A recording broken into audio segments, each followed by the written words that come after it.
that we can walk within our classic 5-minute walking distance, that we have the proximity to all these great things. So the idea is to start building a network of pearls with great connections in between to lead people down to the water. And some of the guiding principles we would like for the whole area to have is offering spaces where you can relax, where you can contemplate and make restoration of your busy minds that we all have. Creating places that are safe and friendly for all users, creating a very authentic identity that builds both on the old history of the city but also the new future. And creating urban experiences, and that could be something like exploring the unknown. That's something about the spatial qualities that makes us feel good. And of course, the walkability. And then we discussed what types of tools do we have? What is important to start with? And we said that something can be fleeting. It's really important to have something that is different from time to time. Events, interventions, actions. Some things we need to plan for that are flexible.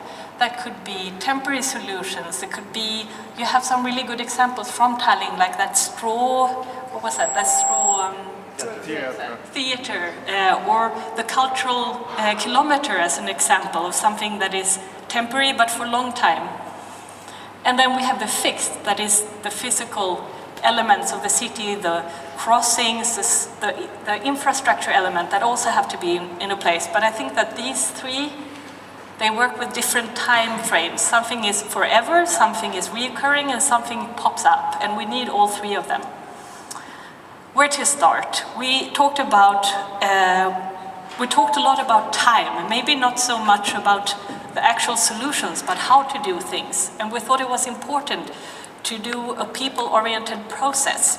So where do we start? We need to go to people, start where people are already and where people want to go, so we have a likelihood of success. We want to engage people, so in order to start with something that can actually have everyone on board, it's not only a design competition, but it's actually thinking about creating projects that could involve all of you, developers, other people in this process. And then the important thing that the first things we do needs to be impact people. It needs to show a different way of building and developing a new city. So we said, okay, how can we create this by actually thinking of a process, roadmap we called it. We want to go here. This is a vision of the finished area, and here we are now. So what are the steps to actually come to the vision? And we discussed a lot this first phase, what to do now.